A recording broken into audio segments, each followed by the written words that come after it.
Hi, so I recently got into a bit of a tiff with my sister-in-law and nobody from the family is speaking to her anymore because of what happened. So, for context, my sister-in-law, whom I will refer to her as Amelia, 26F, has never liked me.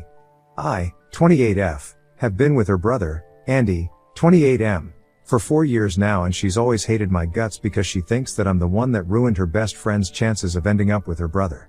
She and her best friend, Emma, 26F, have been inseparable since middle school and I personally think it's probably because nobody else could tolerate them, so they just stuck to each other. I know for a fact that Emma has always had a huge crush on Andy and they even dated for a couple of years when he was in college. They mostly had an on and off relationship, which he ended a couple of months before he was supposed to graduate because he wanted to focus on his future. Andy has told me several times that he had always made it very clear to Emma that they were just not compatible and on Amelia's insistence, he had tried to give their relationship a chance, but it hadn't worked out. They were just very different people, but for some reason, even after it had been made clear to her that they were not compatible and he was not interested anymore, she continued to wait for him and flirt with him and stuff. After Andy graduated from college, he started living independently and did not move back home again, so he started to see less of both Amelia and Emma. After he had ended his relationship with Emma, he did not date anybody for a couple of years because he wanted to focus on his work, but she took that as a sign that he was still interested in her and continued to try and talk to him, even though he would only make small talk and ignore her if she tried to talk about their relationship. A couple of years after his graduation, when he had been working for a couple of years, he finally started dating again, and that broke Emma's heart, and Amelia gave him a really hard time for it because, in her opinion, there was nobody more perfect for her brother than her best friend. It didn't matter what Andy wanted, she just kept forcing her opinions onto him and even fought with him over this several times. And then finally, he met me through a couple of friends and we started going out together. A couple of months after we met, he introduced me to his family and ever since that happened, Amelia had pretty much decided that she was just never going to like me. She didn't even care what kind of a person I was or if I was actually a good match for her brother or not, she just knew that I was not Emma, and that was enough for her to dislike me. The first time that we met, her behavior around me was very odd, and when I asked Andy about it, he explained everything to me. So after that, I did not expect her to be nice to me, and neither did I try to be friends with her. I have also met Emma several times over the course of our relationship because just like me, she's also considered a part of the family since she has been Amelia's best friend for so many years. Both of them, when they are together, are extremely catty and Emma even makes it a point to shoot us dirty looks whenever she sees me with Andy, but it hardly mattered to me because I knew that he was happy with me, and that's all that I cared about. So, for the past 4 years, we have only been ignoring the two of them, and recently, even when we got engaged, Amelia was the only person who did not congratulate us, but we still invited her to the wedding because we did not want to start a family feud. Also, because she is the darling daughter of the family and has always been treated like a princess, it was natural for her to be spoiled and entitled and act all bratty like that, and we mostly just ignored her behavior since it's not like it has ever affected us on a personal level. Besides, my in-laws had literally requested me on more than one occasion to overlook everything, her behavior towards me and her friendship with Emma, and still invite her to the wedding because they would really hate for this to become a big deal, and they told me that she was just being immature, so for their sake, we decided to invite her since unlike their daughter, they had always been nice to me. And Andy and I did not really see the harm in at least inviting her to appease his parents, because we were pretty sure that given the circumstances, she would not accept our invitation since she would probably want to stand with Emma.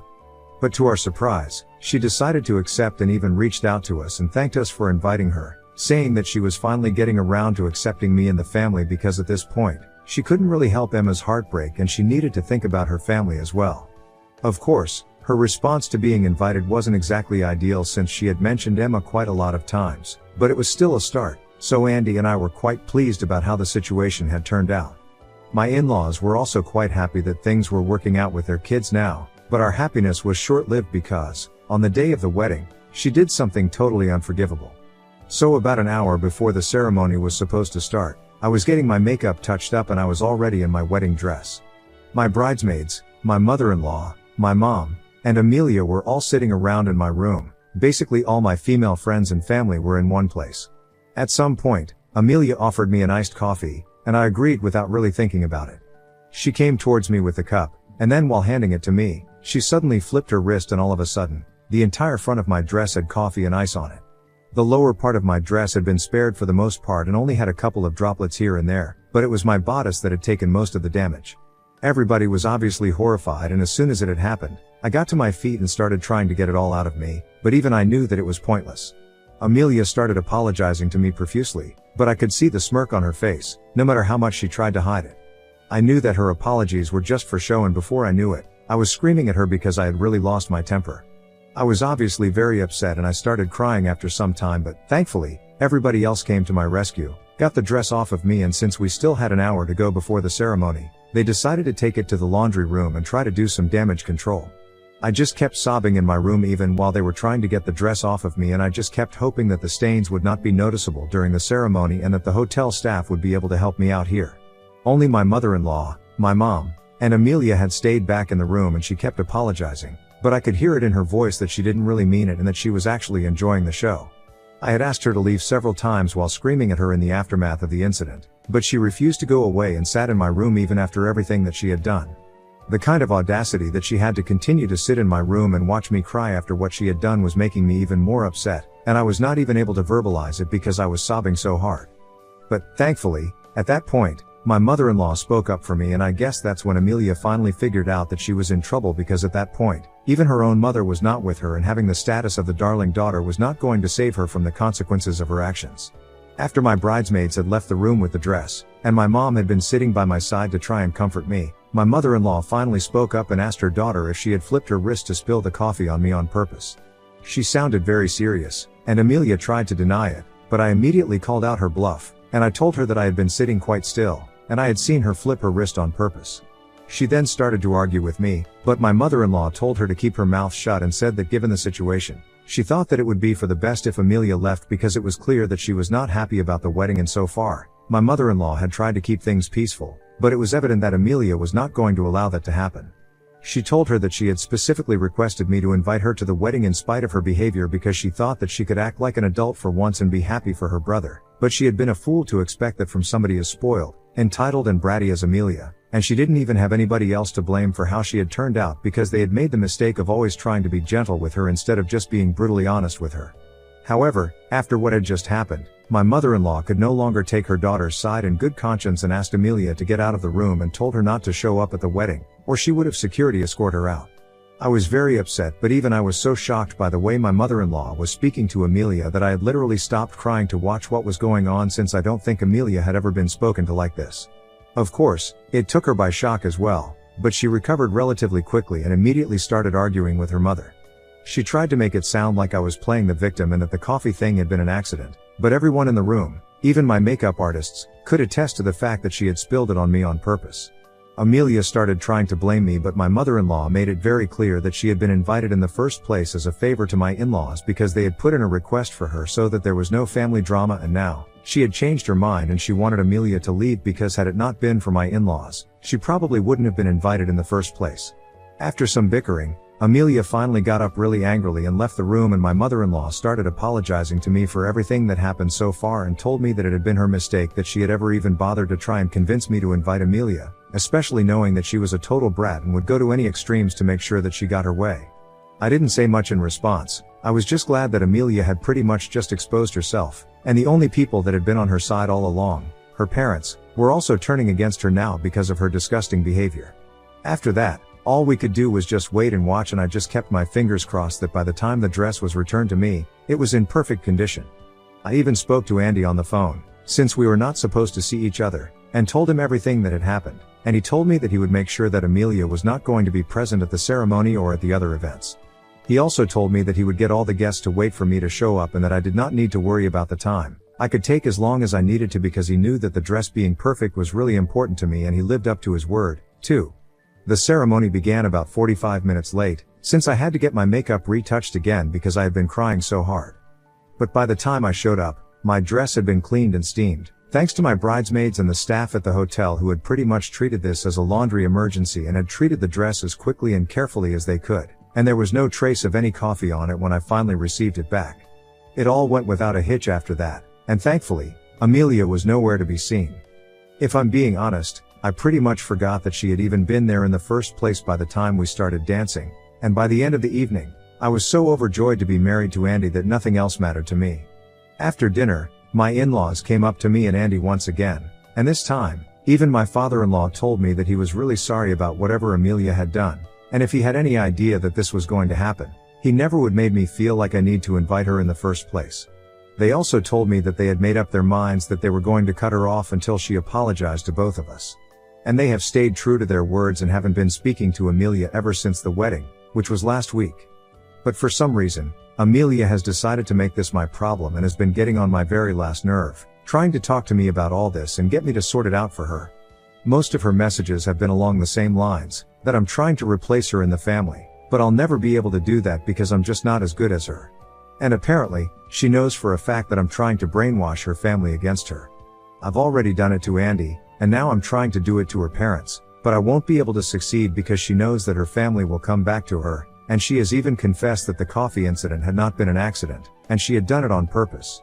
She even said that she only regrets that she hadn't been able to get more of it on my dress and completely ruined it, so I wouldn't even have been able to get married.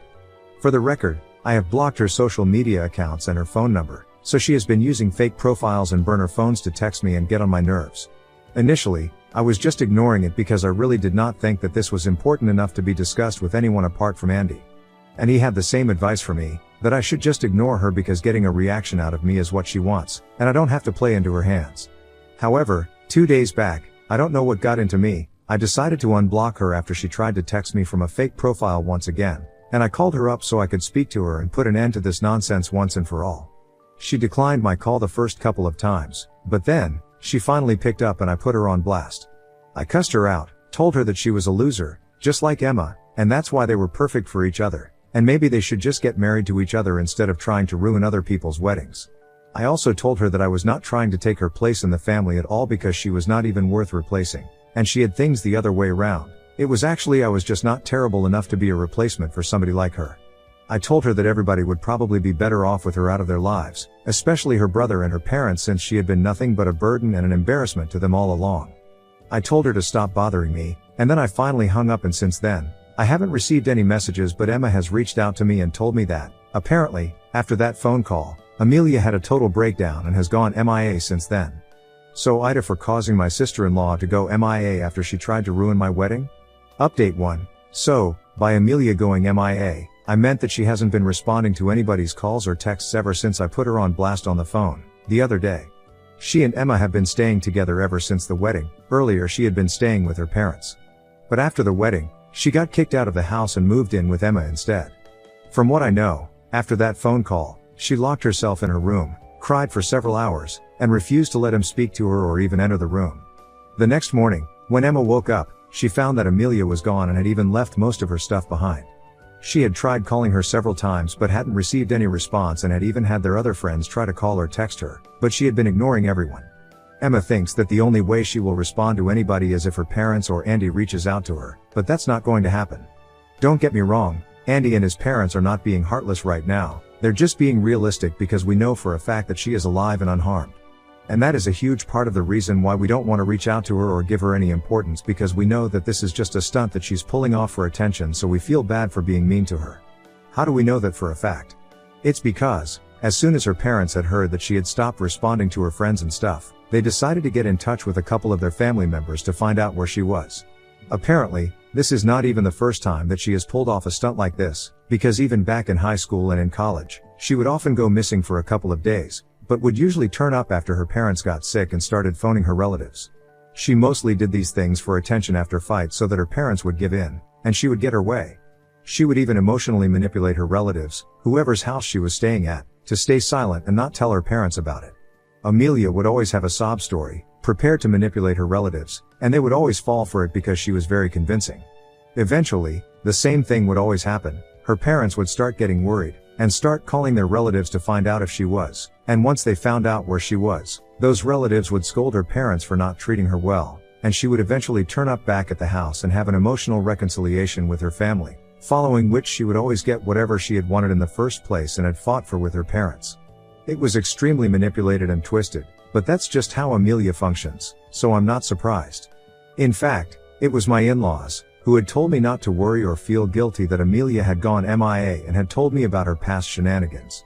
This time, she had turned up at her aunt's place, and had manipulated her aunt into believing that her parents had asked her to leave her brother's wedding for no real reason and had then kicked her out, because apparently, I had been brainwashing them into turning against her and she hadn't even done anything. I don't know about her, but trying to ruin somebody's wedding dress on purpose just a couple of hours before the ceremony sounds like a good enough reason to get kicked out of the wedding to me personally. And I don't understand why she's trying to run this narrative that I'm trying to turn her family against her. She's not even that important to me.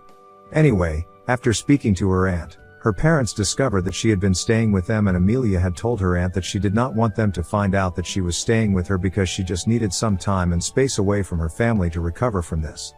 But we knew what she really wanted. She just wanted to scare her family into thinking that she had actually gone missing, so they would reach out to her, and she would get her way once again. That's why she had completely skipped the coffee incident while talking to her aunt about what had happened at the wedding and had made it seem like it was she who was the victim here. So naturally, when her parents called her aunt up, she started reprimanding them for treating Amelia badly and making her so upset, but my mother-in-law told her sister the truth immediately and cleared any misconceptions. They also talked about how she had been pulling off the same attention-seeking stunts over and over again ever since she was a teenager, and it was getting old now. Her parents told her aunt that now that she knew the truth, it was up to her, what she wanted to do, and of course, she's getting kicked out of her aunt's house as well now. Her aunt herself has told her mother that she's asked her to leave but hasn't mentioned why. However, Emma doesn't know that and has still been texting me, telling me that I need to fix this situation before it's too late. I'm pretty sure she's trying to scare me into thinking that something terrible has happened to Amelia and they're both playing the long game, but they have no idea that we know what they are trying to do. It's her own loss that she is so predictable, but whatever, it's just sad that a grown woman feels the need to do things like this for attention. I think it would be way easier and more respectable to just admit that she messed up and let it go now. Update 2. Hi, so it's been a while since my last update, and I'm currently on my honeymoon right now. It's only the third day of our honeymoon and I'm already pretty entertained by what is happening back home. As you guys already know, in the last update, I mentioned that Amelia had been staying with her aunt, but after she found out the truth about what had happened at the wedding for my in-laws, she decided to kick Amelia out, but Emma was still trying to manipulate me to believe that this was all my fault and that Amelia was missing. I started to ignore them, but I did not block him because I wanted to see if she had any other life that she wanted to come up with. And sure enough, after Amelia got kicked out by her aunt and returned to stay with Emma, she still continued to try and manipulate me into thinking that Amelia was still gone. She kept texting me about how many days it had been since Amelia had left and how heartless we were, not even having tried to contact her yet. So Andy and I decided to mess with her, and we asked her if she was so concerned that she should file a missing persons report since it has been quite a few days since Amelia has left. The two of them were so stupid that they hadn't even considered this possibility, and after we sent that message, they did not say anything to us for a couple of days and we left for our honeymoon.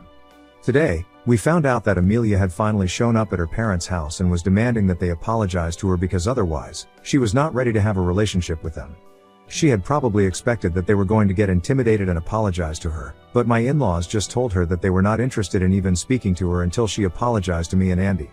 They also told her that this entitled attitude of hers was not going to fly with them anymore, and if she wanted to cut them off, she was free to do so, and they were not even going to question it. That's when she started throwing a temper tantrum at their doorstep, and my in-laws did not even entertain it. They called the cops immediately and had her removed from the premises. She went away, kicking and screaming, and I have to say, they are being pretty strict with her, and I think this had to happen at some point. We are just thankful that Andy and I are not at home right now, so she can't bother us even if she wants to. Update 3. Hi. So we have returned from our honeymoon and Andy and I had a great time, so we were not really looking forward to rejoining all the drama that was going on back home. Honestly, we just want to stay away from all of it. We don't even want her apology anymore. But anyway, I guess Amelia couldn't risk her parents staying mad at her for too long, so she decided to apologize to us. She sent us both an email, saying that she was really sorry about everything, that she was only trying to be a good friend to Emma because she honestly believed that Andy and Emma were made for each other. I don't know why she believed that. Andy had made it very clear right from the beginning that he did not see a future with her. In fact, the reason that they had had an on and off relationship was because they were incompatible, and he kept breaking up with her, but she kept guilt-tripping him into coming back to her. And I really don't think that it was anybody else's problem that Emma was obsessed with him, and if she was actually a good friend, she would have been helping Emma to move on and not ruining her brother's chances at getting with somebody he actually liked.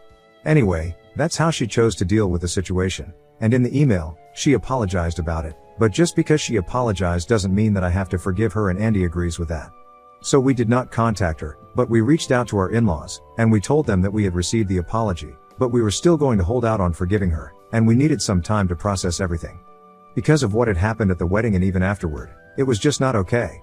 My in-laws were very understanding about it, and in fact, they even told us that they were also maintaining their distance from Amelia at the moment, and she was staying with Emma. To be honest, it doesn't really matter if she meant her apology or not, because the damage has already been done, and it's going to take a really long time for us to make peace with her. And if she genuinely wants us to forgive her, she has to prove to us that she's really sorry, that she didn't just say things in that email for the sake of saying it because she did not want her parents to be mad at her anymore. But if she doesn't want to have a relationship with us in the future, we are fine with that as well. Honestly, we don't really care. We are just happy that we have each other, and that's all that matters to us. Right now, we just want to enjoy our lives and not worry about the family drama, so we are staying out of all of this.